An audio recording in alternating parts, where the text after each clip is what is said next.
I guess we should mention that the big beautiful bill just passed Congress, and I don't know. I mean, I will have more to say about this in the coming weeks, but hard to conceive of what this bill is and what it's going to do in a way other than just national suicide. Yeah, so they are cutting over 10 years $1.05 trillion from Medicaid, I think was the final number. And their caveat is like, no, don't worry. It's just we're going to just have twice a year checkups for work requirements for like adults without children.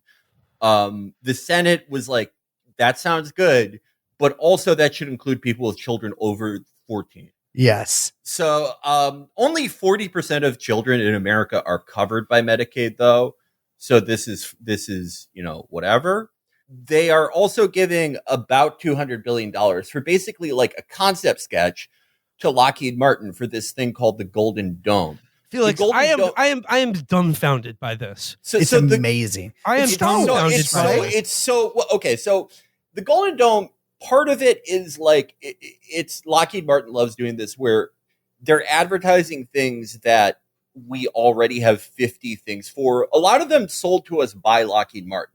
They're like, this will defend against ballistic missiles and cruise missiles. And for people who don't know, the range of most cruise missiles in the world is around like 150, 250 miles, which is to say, if the Golden Dome we have are the Atlantic and Pacific Oceans. Right. Yeah. If someone was in our airspace firing cruise missiles at us, presumably worse events have transpired. Yeah. That means we've lost a war. Yeah. But we already have a billion things for anti-ballistic missiles. There's a lot of, no one really knows how well ballistic missile interception works because it is sort of the equivalent of trying to slice a bullet out of the sky with a sword. Mm-hmm. Whereas this is the equivalent of saying that you can slice like an entire magazine out of the sky with a sword and charging $70,000 every time you attempt it. So with existing technologies and existing like anti-ballistic missiles, they say they're going to integrate satellites, AI networks, which is already, imagine the efficacy of when you type something into Google, Nancy Mays used bra cell, and the answer you get, put a battery in the microwave for 5 minutes. Mm-hmm. That for missile defense, that for just a missile system that covers the entire continent. And then the cherry on top for me is that they're basically saying that they're going to invent a type of weapon that doesn't exist yet and that there's no prototype for, which is to say a weapon that has only been depicted in the game Metal Gear Solid. They're basically saying that they are going to invent missiles fired by either railguns or lasers. How can a missile directed energy weapon? They're doing it. They're doing can't. a directed energy weapon that itself fires a missile. Wouldn't the directed energy weapon destroy the missile? Oh, it's a directed energy weapon that destroys a missile. No.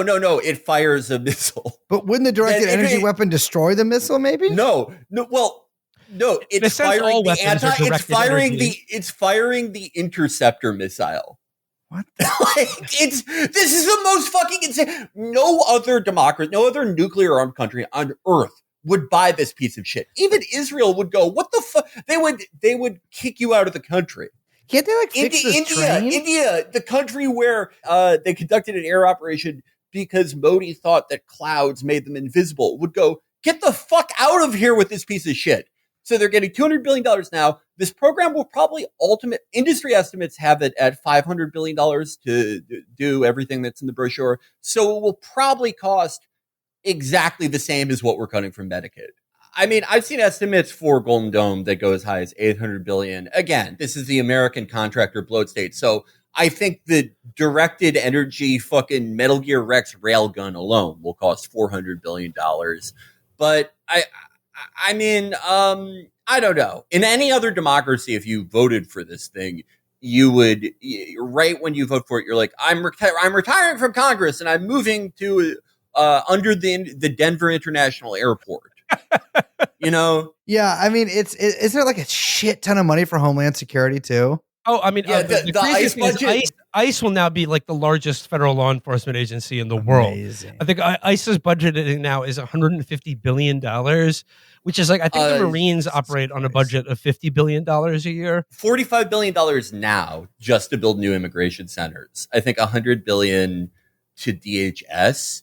But I mean, before ICE, just not DHS, but ICE, their budget was like less than 1/20th of this. I mean, I do think that a lot of that is going to go into contractor state stuff, but it's still fucking horrifying. It's crazy. These guys are fucking these bums too. I will say, like, the addendum to this is the alligator Auschwitz, which just opened up in Florida, and they built that in like a week or something like that. And I think it's nice that Trump is embracing the abundance agenda of just, build things, cut the red tape, build things. Yeah, dude. Honestly, well, I mean, like all of this is like, the cuts to Medicaid. Like, I don't think that can really be separated from the ongoing televised spectacle of cruelty, which is, I think, that their way of sort of couching any domestic, anxiety over how cruel and vicious life is going to be made for many people in this country, with the televised spectacle of it being much crueler and more vicious to other people. Yeah, it's funny. I've seen a lot of these right wing people on the internet go like really embrace the talking point that like, oh well, if we get all these people deported, then actually the housing crisis is over because that's who has all the houses. It's like Mexican immigrants or whatever. And so I think you're just going to see a lot of that stuff. It's going to be like something's going to happen where like not as many people get deported, or maybe it will. I don't know. Or maybe that won't. But like, and that's going to be like the reason that things are worse is because they didn't get to like fully do what they were trying to do or whatever. I don't know. I haven't really actually looked at the big, beautiful bill that much because I figured it would take like a few more days. But it's just, I think to me, like the one thing I'm always like sort of shocked by is just how shitty so many of the fucking roads are in this country. And you'd think that would be like one of the things that they really kind of focused on. I mean, I guess Biden did some of that stuff. But like if you're Trump, I mean, that's also like an easy win is to do a shit ton of infrastructure stuff. But I guess that like, yeah, I guess no one gives a shit about that. I don't know.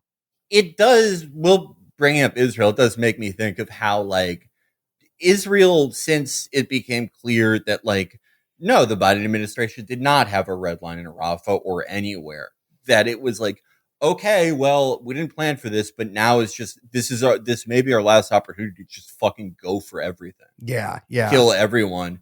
And everyone who voted for this may be thinking the same thing. Not in the sense that they'll never be in power again, but this is like the most that they'll ever be able to loot from the treasury. Yeah. The strongest they'll be able to make like their Gestapo.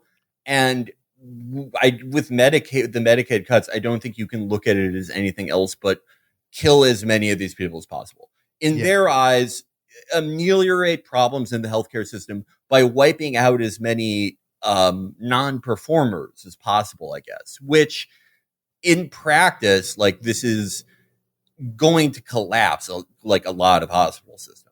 ER nurses and doctors have already been quitting in droves, and cutting Medicaid by this much, especially in a lot of like probably 70% of America where it's already really fucking hard to qualify, is just going to like, they're like, the volume of people that ERs serve will go up exponentially.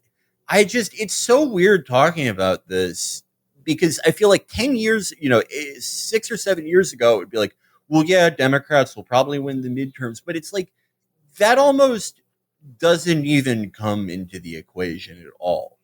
In the same sense that it did not actually feel like there was any organized opposition to this.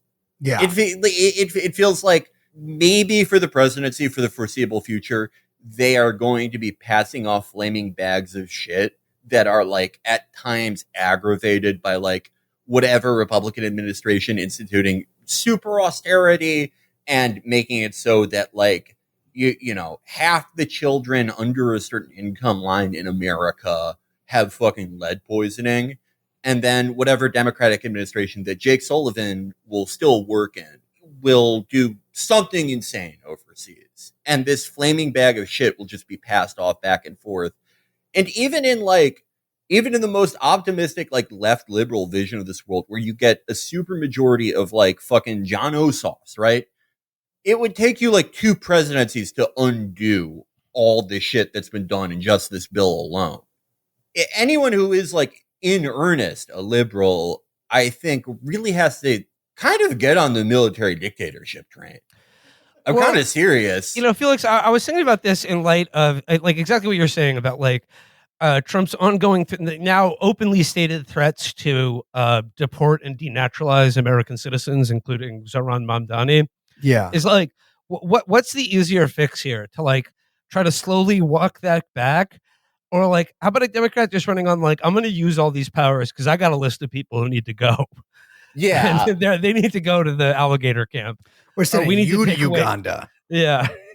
Yeah. Yeah, I mean that's always kind of been my view on, listen, I'm nonpartisan, but lean liberal, and just in my sensibilities, if not my politics. But I've always sort of been confused because you see that so often with liberals, even sort of like tough liberals like Macron, is like they'll kind of go like halfway on whatever, punishing their enemies essentially.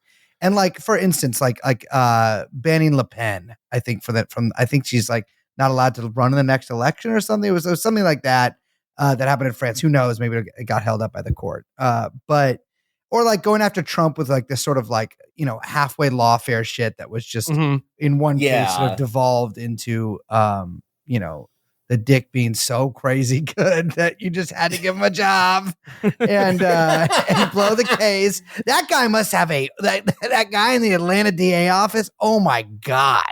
Can you imagine what he's working with? Jesus Christ. But yeah, it's just like put him in prison. Be like, we're just doing protective custody. There's been a lot of threats in his life and we have to put him under house arrest, and he's not allowed to run the election because it's too dangerous. And just cancel the election. I just obviously I'm broadly in favor of liberal democracy, and I myself am a liberal Democrat who leans conservative in many ways. But my view is like, if you're trying to win, why would you just not want to win permanently? And that, I guess, is the big difference between me and a lot of my fellow liberals. And like that's whenever people talk about like, oh, like China doesn't have all these other political parties. First of all, China does have a bunch of political parties. They're just under the guidance of the main political party. But it's like, well, I'm sorry, if I win, I'm not like going to try to like lose later. Are you crazy? Why would you want to do that? Why would you want to work all this time to win? And then, oh yeah, no, you guys have it next time. And so that's just why, because obviously I agree with Democrats on 99.9999999% of policies. I've run from Richie Torres to Maximilian, the young one from Florida. Maxwell Frost. Maxwell Frost, my goat. Everybody now. God, he even has a name like a Kingdom Hearts character. Yes, yeah. Sean McKelvey on his crypto council. That was during the election. But I'm like, I agree with them on everything. But unfortunately, they don't want to just take over. Like, I wish Hakeem Jeffries was whatever job Hakeem Jeffries has for the rest of his life. He's hearing stories in the hip hop studio. Yeah. I got so many stories. I feel like I'm in a hip hop studio right now. Oh yeah, he said that what was he saying that in reference to? I think he was talking about the stories he's getting from constituents about how bad the BBB is.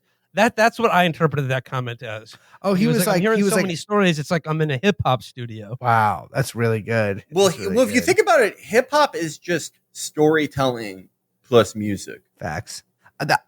I feel sometimes like I'm Amanda Gorman with a beat is what I would be saying if I was a rapper. That's like Amanda Gorman kind of stuff fell I'd be off. saying. She fell. She was, yeah. Well, she's MAGA now. She does the chorus to that "What It Feels Like for a Man" song. She does the skits on the new Jelly Roll album. Yeah. She plays Jelly Roll's manager. That's like, Jelly Roll, you smoke too much weed in here. The hotel's mad at you.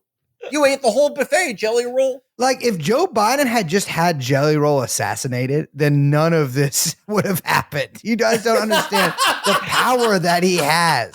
Jelly Roll dies in 2023, and there is no Trump 2024. And I like Jelly Roll. I'm friends with Jelly Roll. I agree with Jelly Roll on almost every political issue except for one. But it's just one of those things where the power that he has and the gravity, both literally in a literal sense, because obviously he does sort of have the pull of like a minor moon or like an asteroid or something like that.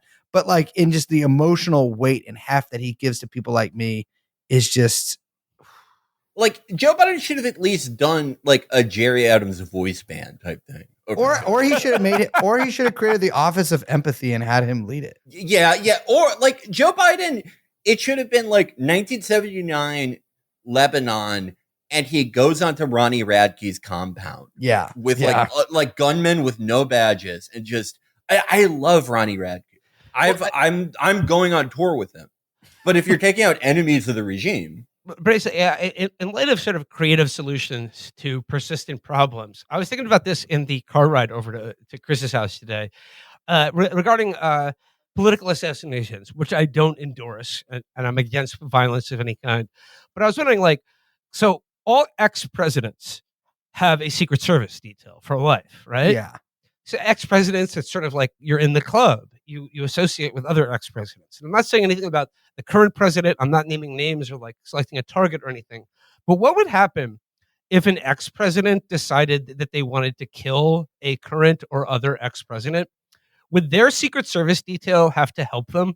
Yeah. Or like when the bullets start flying, like what do they do? Because they're like the Secret Service detail that's protecting one president versus the Secret Service detail of an ex-president who's trying to kill a former or currently sitting president. Well, you're asking about the ROE. Yeah. In the battle space, obviously. Yeah. From my experience guarding Jimmy Carter for 10 years, even if the other people appear with firearms, your detail can't fire back until you start taking contact fire. All it takes, you got to shoot first. That's it. Well, what if you could always get a guy who's dressed up like their guards. I mean, you're wearing the same stuff, presumably. Yeah. Badass suit with a Kevlar plate like John fucking Wick in it and a fucking Tarrant Tactical MPX. And yeah, I would love to have a gun and stand next to Jimmy Carter. I mean, he's perished, but you could be the eternal guard at his tomb. They should, man. They should have a couple of guys just in like maybe elderly like soldiers or vets or whatever, like for the VA, so they don't get kicked off benefits. They should put guys in wheelchairs kind of just doing circles around his grave and, in opposite ways, man. Like old like World D-Day kind of people. I think that's true. I think that your Secret Service agents should be as old as you are always. That's like, yeah, I think that's that really that would give Obama kind of an edge because he's our youngest ex-president. Go find my wife cheating on me. You think that they're split up? What's the Chapo take on this? I think they still love each other just as much. I think they still pwn their Brown State area as hard as they did. I think they still fuck like they're cheating on each other with each other. Will, your idea about these like the details fighting, it's so cool. It reminds me of the Outrage series of movies. Oh, right. What's that? It's a series of Yakuza films. Yeah, and it's sort of the same thing where they're these like decrepit old guys who have like a retinue of like, savage gunmen. And basically it is the same type of deal where like the younger guys fight each other so that like one old guy can order another old guy to be like tortured in a dentist chair or something like that. That scene was fucking memorable. One of the most uncomfortable things I've ever seen in a non-live leak movie. But yeah, I think it would be really cool. I could see Obama would be kind of like the wormy number 2 Kato from the first movie who like rises up. And I think, he's not, I'm not rooting for him. But unfortunately, I think William Jefferson Clinton would be like the Korean multinational crime syndicate guy. At the end of the movie, at the end of the third movie, it sucks that HW isn't around because he would win this thing. He would wrap it up in a day. He's got the best shooters, that's for sure. Yeah, he's not hiring bums. I will keep America moving forward, always forward for an endless, enduring dream and 1,000 points of light. This is my mission.